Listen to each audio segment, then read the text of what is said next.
Apakah Nabi ngirim Al-Fatihah untuk istrinya Siti Khadijah? Apakah Nabi ngirim Al-Fatihah untuk Ja'far saudara kembarnya? Apakah Nabi para sahabat kirim Al-Fatihah? Supaya kami paham Pak Ustadz.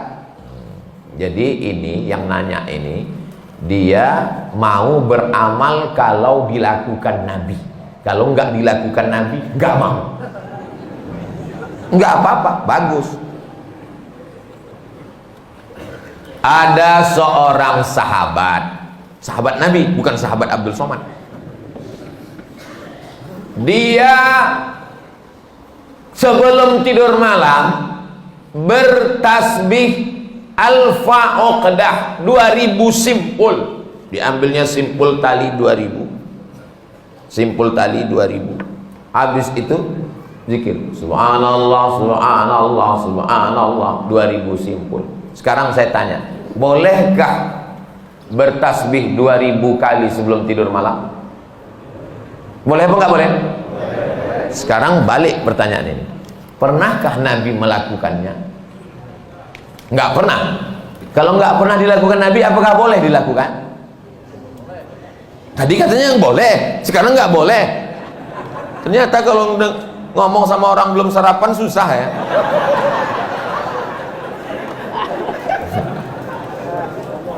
Oke, contoh kasus yang kedua. Ada seorang imam mazhab. Tadi yang bertasbih 2000 kali sebelum tidur itu sahabat Nabi, namanya Abu Hurairah. Sahabat Nabi. Di mana bisa dibaca biografinya? Dalam kitab Syiar A'lam An-Nubala. Siapa yang nulis? Imam Az-Zahabi, Imam Ahlus Sunnah wal Jamaah. Contoh yang kedua. Da'autu lisyafi'i fi salati arba'ina sanah. Saya mendoakan guru saya Imam Syafi'i fi salati, dalam salat saya arba'ina sanah, 40 tahun. Rabbi firli wali walidayya wali Muhammad bin Idris Asy-Syafi'i. Bolehkah mendoakan Imam Syafi'i 40 tahun? Boleh. Sekarang pakai logika ini. Pernahkah dilakukan Nabi? Nggak pernah. Kalau nggak pernah dilakukan Nabi berarti nggak boleh. Ini pertanyaan tingkat tinggi. Apakah mesti disyaratkan, mesti dilakukan Nabi dan sahabat? Puasa Nabi Daud, pernahkah Nabi melaksanakan puasa Nabi Daud secara berterusan? Yasumu yauman wa yuftiru yauman? Nggak pernah. Tapi Nabi memujinya. Apa kata Nabi? Ahabbu saum ilallah saumi Daud. Puasa yang paling bagus adalah puasa Nabi Daud. Nabi tak pernah melakukannya. Jadi sunnah ada 3. Yang pertama sunnah fi'liyah, Nabi melakukannya. Yang kedua sunnah qauliyah, Nabi mengucapkannya tapi Nabi tak melakukannya. Ada jenis yang ketiga, sunnah takririyah, Nabi tidak melakukannya, Nabi tidak mengucapkannya, dilakukan orang lain, disetujui Nabi. Mana contohnya? Sami Allahu liman hamidah. Nabi mengajarkan Rabbana lakal hamdu mil'us samawati wa mil'ul ardi wa mil'u ma syi'ta min syai'in ba'di. Tapi ada satu sahabat bacaannya lain. Sami Allahu liman hamidah. Rabbana lakal hamdu hamdan thayyiban mubarakan fi. Selesai salat Nabi tanya, siapa tadi yang baca alhamdulillah hamdan thayyiban katsiran mubarakan fi? Aku enggak pernah ajarkan. Aku ya Rasulullah. Apakah Nabi marah? Aku enggak pernah melakukannya. Kenapa kamu pandai-pandai buat doa itu? Kau masuk neraka jahanam. Apa kata Nabi? Apa kata Nabi? Ra'aitu bid'an wa salasuna malakan yabtadirun. Aku lihat 39 malaikat turun dari pintu langit ingin mencatat doa yang kau baca. Enggak pernah dibaca Nabi. Begitu juga dengan Allahu Akbar kabira. Diriwayatkan oleh Abdullah bin Umar bin Khattab. Nabi mengajarkan Allahumma ba'id baini wa baina khatayaya kama ba'adta bainal masyriqi wal maghrib. Sahih Bukhari. Allahu Akbar kabira ada juga dalam Sahih Bukhari. Nabi tidak pernah mengucapkannya. Siapa yang membaca itu? Sahabat. Allahu Akbar. Tiba-tiba ada sahabat di belakang. Allahu Akbar kabira walhamdulillahi katsira wa subhanallahi bukratan wa asila. Titik. Wajhatu wajhiyya itu iftitah lain.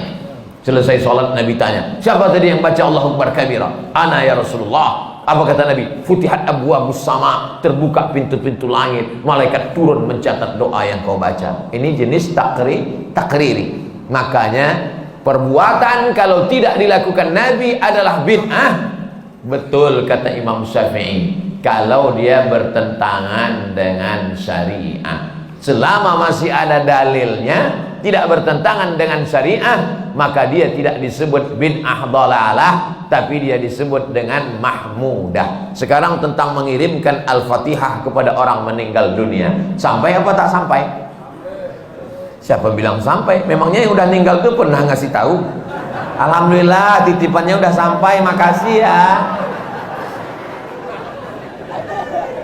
Imam Ibnu Taimiyah punya murid namanya Imam Ibnul Qayyim Al-Jauziyah, punya kitab namanya Kitab Ar-Ruh, sudah diterjemahkan ke bahasa Indonesia 3 huruf, R-O-H, roh. Di situ diceritakan Imam Ahmad bin Ambal lewat di suatu makam, ada orang baca Quran, kata dia berhenti, jangan kau baca. Lalu disebutkanlah sanad-sanadnya bahwa membaca Quran itu untuk orang meninggal dunia tidak terlarang. Tentang kitab roh ini tidak diragukan, karena ada seorang dapat gelar doktor gara-gara meneliti kitab roh, namanya Dr. Bassam dari Kuwait. Umar bin Khattab punya anak laki-laki namanya Abdullah bin Umar bin Khattab. Dia pesan, kalau aku meninggal dunia, nanti bacakan di atas makamku pangkal Al-Baqarah 5 ayat sampai wa ulaika humul muflihun, dan ujung Al-Baqarah 3 ayat lillahi ma fis samawati sampai habis. Pesan Abdullah bin Umar bin Khattab kepada orang nanti kalau aku sudah meninggal. Berdasarkan itu Imam Nawawi meninggal tahun 676 dari kalangan mazhab Syafi'i, dalam kitab Al-Azkar mengatakan, wa in khatimul Qur'ana fahuwa hasanun, seafdal-afdalnya dibacakan sekhatam Al-Qur'an. Kalau tidak sanggup sekhatam Al-Qur'an, likulli syai'in qalbun, segala sesuatu punya hati, wa qalbul Qur'an Yasin, hatinya Al-Qur'an adalah Yasin. Enggak sanggup juga Ummul Quran Al-Fatihah. Itulah dia dalil-dalil orang yang membacakan Quran. Kalau enggak setuju, jangan salahkan orang karena orang punya dalil. Saya enggak setuju, enggak usah lakukan. Yang tidak boleh itu adalah tidak ada ulama satupun yang membolehkan, dia membuat sendiri. Nah, itu enggak boleh. Imam Nawawi, ini Imam Nawawi bukan imam sembarangan, dia bukan selevel Imam Samudra, apalagi Imam S. Arifin. Imam Nawawi, kalau kita baca kitab pertama Sahih Bukhari, di bawah Sahih Bukhari Sahih Muslim. Imam Muslim muridnya Imam Bukhari. Kalau kita baca Sahih Muslim kita nggak paham, kita mesti baca kitab Al-Minhaj Syarah Sahih Muslim Ibn Al-Hajjaj Imam Nawawi. Imam Nawawi itu dalam kitab fikih, kitab besar Al-Majmu' Syarah Muhazzab, Raudatul Talibin wa Umdatul Muftin. Saya ngajar hadis arba'in, hadis paling sedikit kecil arba'in, Imam Nawawi. Hatam arba'in naik kitab Riyadus Shalihin, Imam Nawawi. Hatam Riyadus Shalihin naik lagi kitab Al-Azkar, Imam Nawawi. Membaca kitab Mustalah Hadis yang disyarah oleh Imam Suyuti, Tadribur Rawi, Syarah Takrib Nawawi. Imam besar. Apa kata Imam Nawawi? Mengomentari hadis tentang pelepah korma. Nabi membelah pelepah korma, ditusukkannya ke makam. Apa kata Nabi? Kalau tasbih pelepah korma saja sampai, apalagi bacaan Quran orang beriman. Nah, jadi pertanyaan ini memang simple, tapi ini ingin menggali dan menguji isi kepala Abdul Somad. Enggak apa-apa. Kalau nggak setuju, nggak usah lakukan, tapi jangan salahkan, karena nanti takutnya di akhirat ketemu dengan Imam Nawawi malu.